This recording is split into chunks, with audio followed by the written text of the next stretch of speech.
This house is for me and my parents. Write up the divorce papers and get out. My husband, Leon, who has been treating me like a maid and always favoring his parents, is again saying whatever he pleases. I've been patient so far to avoid upsetting my parents, who were so happy about our marriage. But if he's going to behave like this in front of them, it suits me fine. Alright, I'll do as you say. I left the room, taking my distraught parents with me. When will he realize his numerous misunderstandings? I'm looking forward to it. My name is Jessica, 29 years old. I was born when both of my parents were 40 years old. They wanted a child, but it didn't come easy, and infertility treatments were not as advanced as they are now, so they had a lot of distress.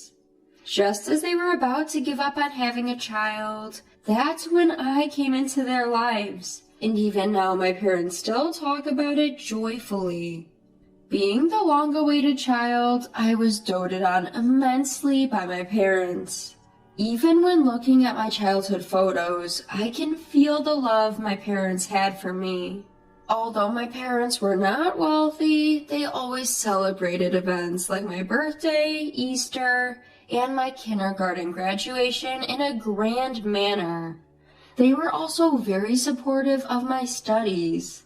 If I said I wanted to learn English, they immediately enrolled me in an English conversation class, and they bought me a lot of books because I loved reading. They also said, "If it's something you need for your studies, just let us know and we'll get it for you." Looking back, I now realize that they must have struggled quite a bit to cover my education expenses, but they never showed it. They always treated me with smiles and celebrated greatly when I got good grades. As I grew older, sometimes my friends would mistake my parents for my grandparents, but I never minded. I met my now husband, Leon, at a matchmaking service. Leon, like me, was an only child with elderly parents, and our circumstances were similar. We had the same hobbies, and our conversations were lively. We dated smoothly and decided to get married. My loving parents were in tears at our wedding, blessing our marriage. At first, I was working after our marriage, but Leon proposed. We both have elderly parents. Of course, we don't feel dissatisfied about it, but wouldn't it be nice if they were younger? It's tough to raise a child in old age. We want to have children sooner, so can you quit your job and focus on raising a child? I loved my job, but what Leon said made sense. I remembered my mother telling me that her night shift job and the stress from it, as well as not being able to get the timing right for conception, might have been reasons why they had difficulty having me. I thought it might be a good idea to quit my job and focus on creating a conducive environment for having a baby. Plus, Leon said, "You can return to work when our child is old enough," which reassured me. Fortunately, I had a professional certification that would allow me to return to work anytime. So, I quit my job and became a full-time homemaker. However, after our marriage, Leon started acting high and mighty just because I was a homemaker. Before we got married, I thought Leon treated me as an equal, but after, he started acting as if he was superior. Being a housewife isn't exactly a walk in the park. Between cooking 3 meals a day, cleaning, laundry, things I used to casually handle when I was alone, became a challenge. Especially since Leon is particular about details and won't allow any slack. Dinner should always consist of at least 3 dishes. Also, ensure there's hot pancakes for breakfast. My mom managed to do that even while working. When I wake up in the morning, my suit and shirt should be ready on the hanger. Just grab my bag and go. That's the least you can do as a housewife. That's how my parents always did it. Every time I tried to object, he would retort, "You're a housewife, aren't you? Don't get too high and mighty while eating off my dime." That became his catchphrase. Despite his complaints about me eating off his dime, the money Leon gave for household expenses was barely enough. I spent my days scrutinizing our budget, constantly scouring the internet for money-saving tips. One day, given the situation, I mused out loud, maybe I should go back to work. Leon responded with, "Didn't you say you used to work at a law firm? Being a secretary there won't make much money. I won't allow you to neglect housework for that." So he wouldn't even let me return to work. I wondered if Leon was misunderstanding something. However, by this time, I was too tired of his constant complaints and shouting to argue. And truthfully, I wasn't sure if I could maintain the quality of housekeeping and care for Leon if I was also working. Moreover, I didn't want to upset my parents, who were so happy about our marriage, so I couldn't confide in them. But it wasn't just Leon's attitude that bothered me. He frequently invited his parents to our house. Mother's Day, Father's Day, his parents' birthdays. He would find any excuse to invite them over and have me prepare the meal. On these occasions, Leon would give me extra money, instructing me to buy some good fish or make a steak from premium beef. Every time we hosted his parents, Leon would give them gifts. His parents would eat and drink to their heart's content, treating our house as if it was their own, without thanking me, and then they'd leave. Once, I asked Leon, "I think it's great that you honor your parents, and I don't oppose it, but can we also invite my parents occasionally?" Leon immediately turned sour and snapped. "Why would we do that? Understand this. I'm the one paying for the meals and gifts. Why should I spend money on your parents who aren't even blood related to me?" He dismissed the suggestion. Resigned, I started secretly using my savings from before I was married to buy presents for my parents. Then one day, my parents contacted me looking troubled. They told me there was a fire in the apartment next to their house, and part of their home was burned down. Thankfully, they were unharmed, but the house required major repairs. They were temporarily living in a makeshift house. I decided to visit my parents. Even though they were going through a tough time, they welcomed me warmly. When my father gently asked, "Is your marriage going well?" a twinge of sadness hit me as I replied, "Yes, we're getting along all right." When I inquired about their future plans, he explained that their partially burned down house had been standing since my great-grandfather's era and was incredibly old to begin with, so they were thinking about letting it go. They were considering moving into a rental apartment going forward. My mother sighed. "Even though it's an old house, it's filled with memories of Jessica, so it's sad to let it go." At that moment, I made up my mind. I decided to discuss this with Leon when I got home. "Do you remember I mentioned that my parents' house was caught in a fire and burned down? Given their age, I was thinking of buying them a new house, maybe one equipped with accessibility features."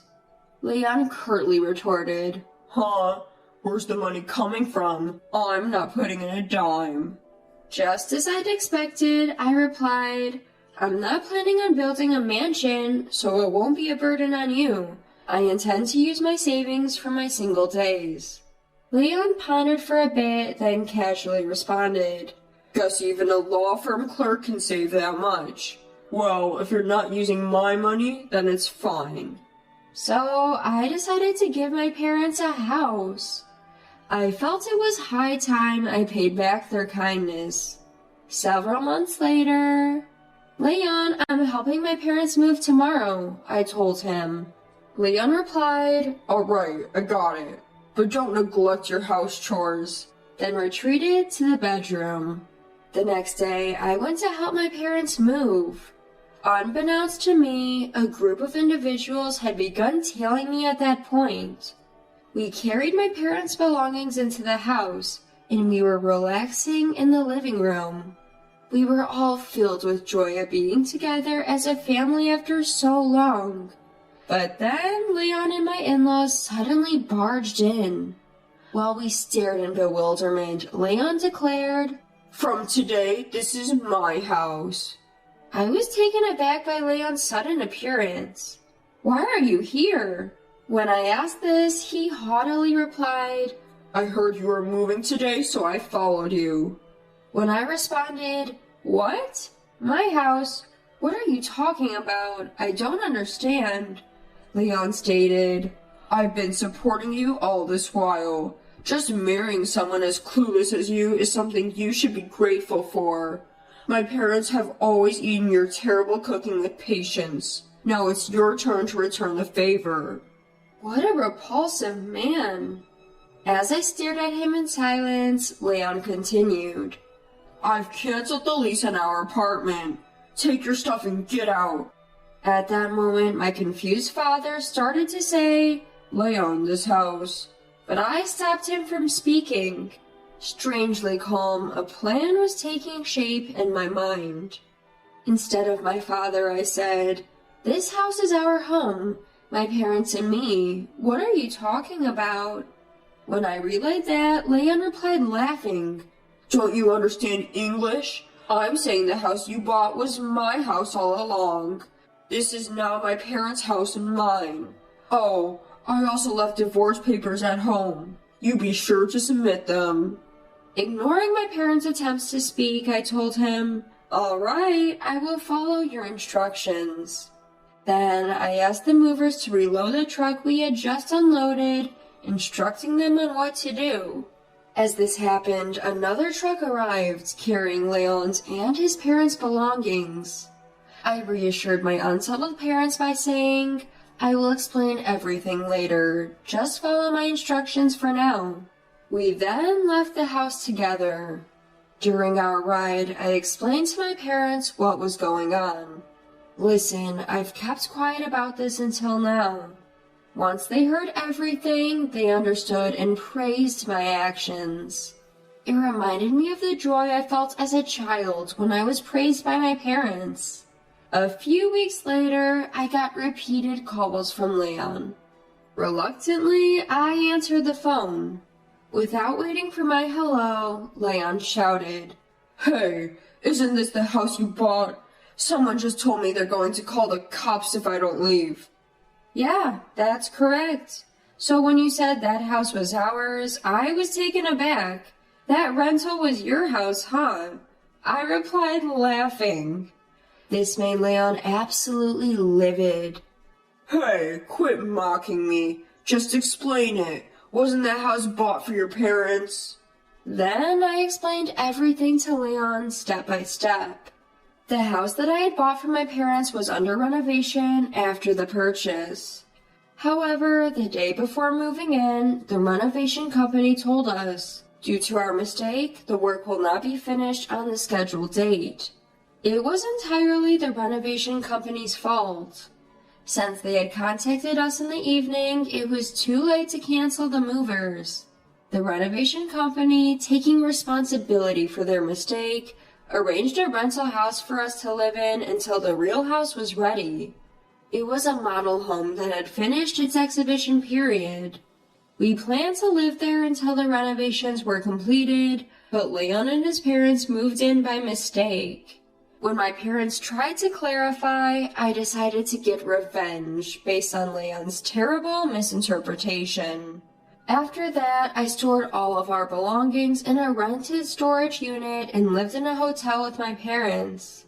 Meanwhile, I submitted the divorce papers prepared by Leon as he had instructed, and that's how I got divorced from him.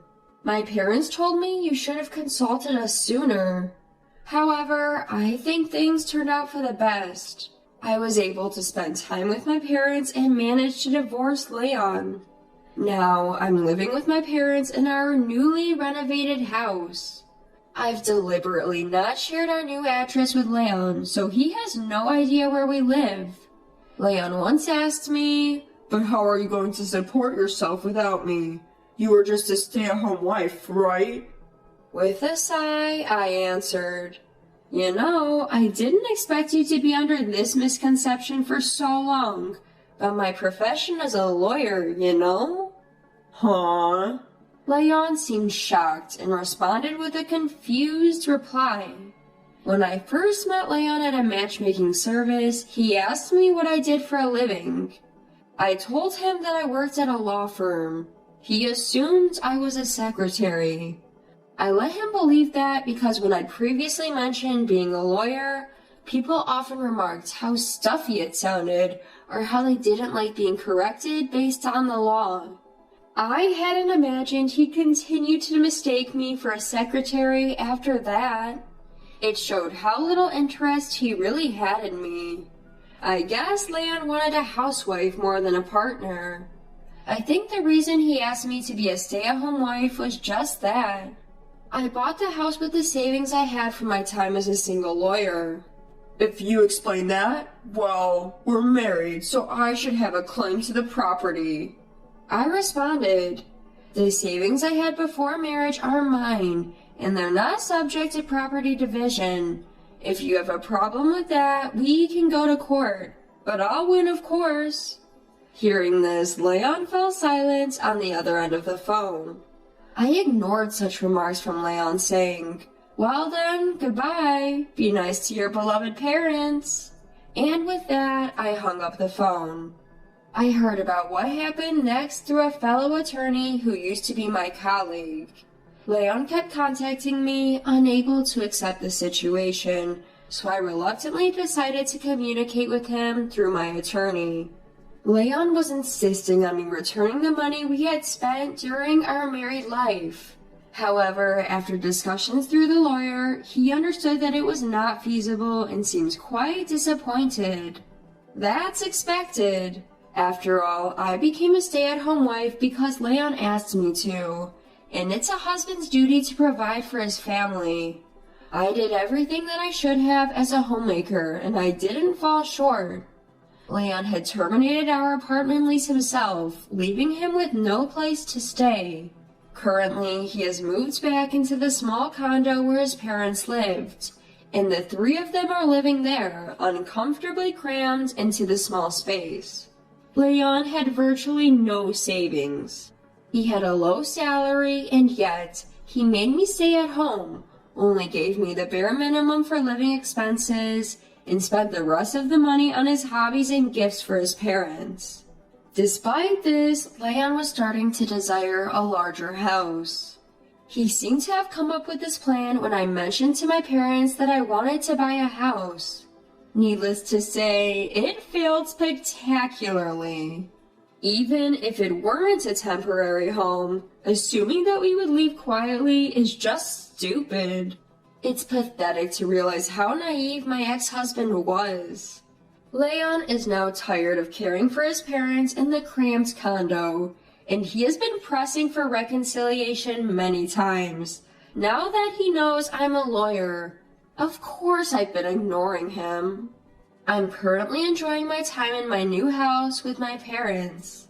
At the moment, I'm not particularly keen on getting married again.